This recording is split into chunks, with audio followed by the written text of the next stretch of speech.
And two large structures over here. One is the synagogue, which was always larger than the rest of the city. Even in places where people did not have a lot of money, they gave everything they had in order to build a magnificent synagogue, which was a pride of the city or the village. Another thing is the structure that you see here. Now, this is a modern church. This is from less than 20 years ago, so ignore that for a minute. I'm talking about the ruins down below. When the archaeologists came here and saw that, it attracted them because it's not a regular house, it's a lot bigger, and you can also see the octagonal shape of it that is kind of unique. It's not a synagogue because the synagogue is clearly over there. So they were curious to understand what was the purpose of this building.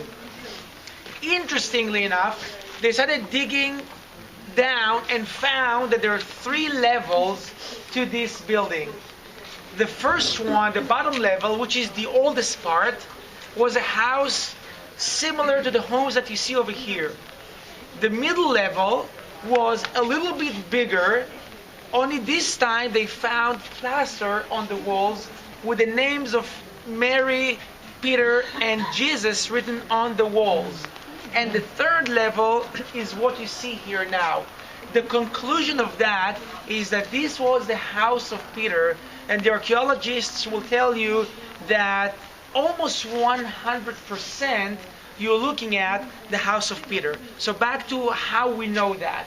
The first level, that small house that I told you about, is where Peter lived. After he died, the Christians who lived here came to worship in his house, but this is still the time that the Christians are persecuted by the Romans. So it's not really allowed to build big churches. So they turned the place to a small place of worship, and they write on the walls the names of Peter, Mary, and Jesus, but it's very modest and not big. The structure that you see now is what was left from the huge church that was built here in the 4th century. Now, what happened in the 4th century? Constantine, the Roman emperor, converted to Christianity.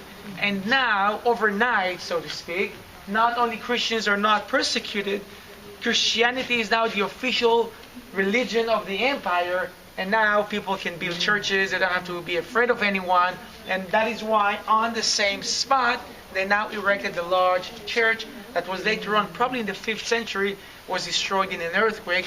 But you're looking at most probably what used to be the house of Peter.